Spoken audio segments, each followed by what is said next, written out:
Assalamualaikum warahmatullahi wabarakatuh. Perkenalkan, nama saya Bella Pratiwi. Saya mahasiswa PPG Prajabatan Gelombang 2 tahun 2023 Universitas Muhammadiyah Jakarta, jurusan Pendidikan Matematika. Pada kesempatan kali ini, saya akan memaparkan seminar PPG pada mata kuliah Proyek Kepemimpinan. Ada 6 pembahasan utama yang akan saya bahas pada kali ini. Yang pertama adalah mengenai latar belakang Proyek Kepemimpinan. Yang kedua adalah review pengalaman belajar. Yang ketiga adalah refleksi pengalaman belajar. Yang keempat adalah analisis artefak pembelajaran. Yang kelima adalah pembelajaran bermakna. Dan yang terakhir adalah perubahan yang saya lakukan. Proyek Kepemimpinan adalah salah satu mata kuliah wajib dari PPG Prajabatan yang bertujuan untuk membantu para mahasiswa dalam mengembangkan keterampilan kepemimpinan yang dibutuhkan di dalam dunia pendidikan yang modern dan dinamis. Kepemimpinan adalah sebuah kualitas yang sangat penting dalam menghadapi tantangan masa depan. Melalui proyek kepemimpinan, mahasiswa akan diajak untuk mengenali, mengeksplorasi, dan mencoba mencari jalan keluar yang efektif atas persoalan yang dihadapi di lingkungannya. Mahasiswa juga berlatih untuk menjelajahi konsep dasar kepemimpinan yang dapat memberdayakan masyarakat di sekitarnya. Setiap individu memiliki potensi untuk menjadi pemimpin yang luar biasa. Proyek kepemimpinan memberikan kesempatan bagi mahasiswa untuk mengidentifikasi dan mengembangkan kekuatan kepemimpinan yang unik dalam dirinya.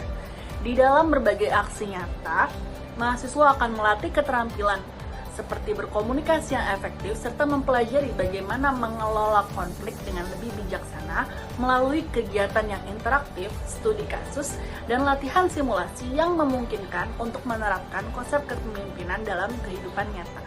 Pada mata kuliah Proyek Kepemimpinan ada 4 topik utama yang dibahas. Yang pertama adalah orientasi, yang kedua adalah perencanaan, yang ketiga adalah pelaksanaan, dan yang keempat adalah pelaporan.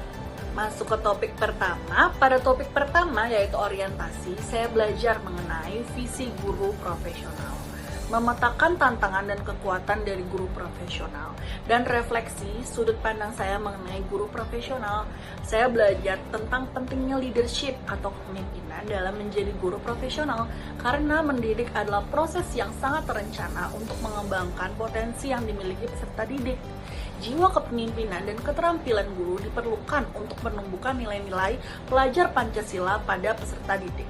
Pada topik 1, saya menggali mengenai service learning dan mulai mengobservasi proyek kepemimpinan di sebuah lingkungan melalui proses 5D, yaitu define, discover, dream, design, dan deliver.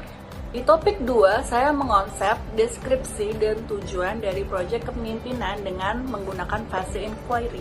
Yang pertama adalah tuning in atau menyetel, yang kedua adalah finding out atau mencari tahu, yang ketiga adalah sorting out atau memilah, yang keempat adalah going further atau melangkah lebih lanjut. Di tahap 2, kelompok saya menyepakati service learning yang akan kami adakan serta sasaran komunitasnya. Kami memulai dari menentukan peran anggota dan tanggung jawabnya, menyusun rencana kegiatan yang dimulai dari pengurusan izin, menghubungi mitra, mempersiapkan sumber daya, melaksanakan pelatihan, melaksanakan pendampingan, dan pemantauan hingga evaluasi. Kami juga membuat gallery walk dan draft proposal SMART, rencana service learning yang akan kami adakan. Pada topik 3, saya belajar mengenai mengimplementasikan proyek yang telah dibuat berdasarkan hasil observasi kami ke dalam serangkaian rencana kegiatan pada proposal perencanaan. Saya belajar bagaimana sikap leadership dibutuhkan dalam mengadakan service learning di masyarakat. Saya juga belajar menganalisis permasalahan serta tantangan yang dihadapi selama proyek berlangsung. Saya pun belajar dari pengalaman, mengevaluasi jalannya kegiatan dengan mendengarkan pendapat warga atau komunitas. Kemudian di topik 4 atau tahap pelaporan, saya belajar mengenai pelaporan dari kegiatan yang diadakan. Pada topik ini, saya belajar mengambil pelajaran berharga yang diperoleh dari proyek kepemimpinan yang dilakukan melalui diskusi dan sharing bersama.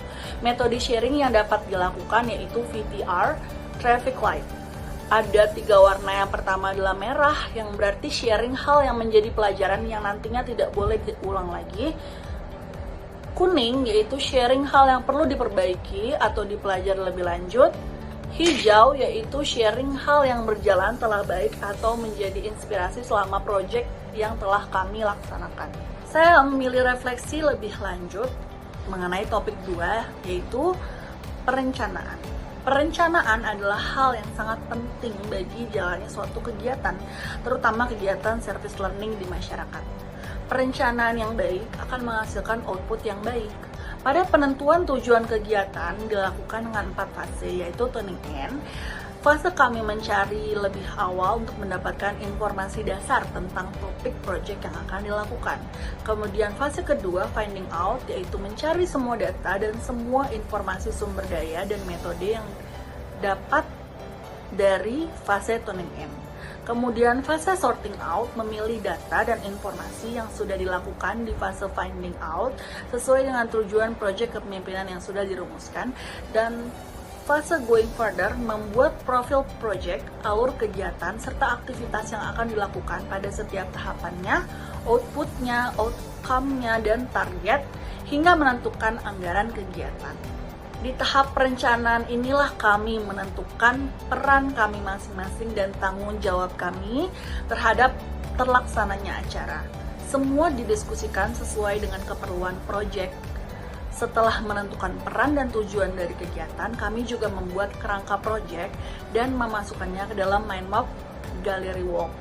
Setelah membuat kerangka proyek, kami merancang proposal dengan unsur SMART, yaitu specific, measurable, achievable, relevan, dan time bound, sehingga serangkaian pelaksanaannya dapat mencapai tujuan kegiatan yang telah direncanakan sebelumnya. Analisis artefak pembelajaran yang pertama yaitu membuat gallery walk mengenai peran dan tanggung jawab serta tujuan dan manfaat kegiatan yang diadakan sebagaimana video berikut ini. Analisis artefak pembelajaran yang pertama yaitu membuat gallery walk mengenai peran dan tanggung jawab serta tujuan dan manfaat kegiatan yang diadakan sebagaimana video berikut ini. Analisis artefak pembelajaran yang pertama yaitu membuat gallery walk mengenai peran dan tanggung jawab serta tujuan dan manfaat kegiatan yang diadakan sebagaimana video berikut ini. Analisis artefak pembelajaran yang pertama yaitu membuat gallery walk mengenai peran dan tanggung jawab serta tujuan dan manfaat kegiatan yang diadakan sebagaimana video berikut ini. Kemudian analisis artefak pembelajaran yang selanjutnya adalah draft proposal kami sesuai dengan alur SMART, yaitu yang pertama spesifik. Di sini menampilkan apa yang sebenarnya ingin dicapai, siapa yang terlibat, dan gimana akan dilaksanakan. Measurable, yaitu bagaimana akan melacak kemajuannya, serta bagaimana tahu kapan tujuan kami tercapai. Dan achievable, yaitu apakah memiliki kemampuan untuk dicapai dan apakah memiliki sumber daya yang dibutuhkan. Relevan, yaitu apakah tujuan proyek sudah sesuai dan apa kontribusinya proyek tersebut di masyarakat. Dan time bound, yaitu kapan akan dilaksanakan dan berapa lama pelaksanaannya dilakukan. Pembelajaran bermakna yang saya dapatkan di proyek kepemimpinan ini adalah betapa pentingnya menanamkan jiwa kepemimpinan bagi calon guru, terutama dalam merancang sebuah pembelajaran guna mencapai tujuan pembelajaran yang telah ditetapkan. Proyek kepemimpinan juga mengajarkan bagaimana mengambil peran dan tanggung jawab dengan jiwa leadership untuk menghandle sebuah komunitas, di mana ilmu ini juga penting bagi guru dalam menghandle peserta didik di kelas.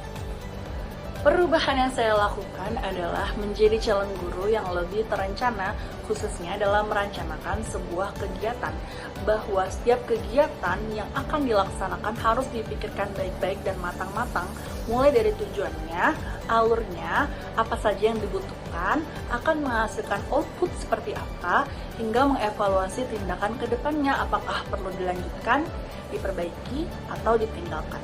Sekian pemaparan saya mengenai seminar PPG pada mata kuliah Proyek Kepemimpinan. Kurang lebihnya mohon maaf. Wassalamualaikum warahmatullahi wabarakatuh.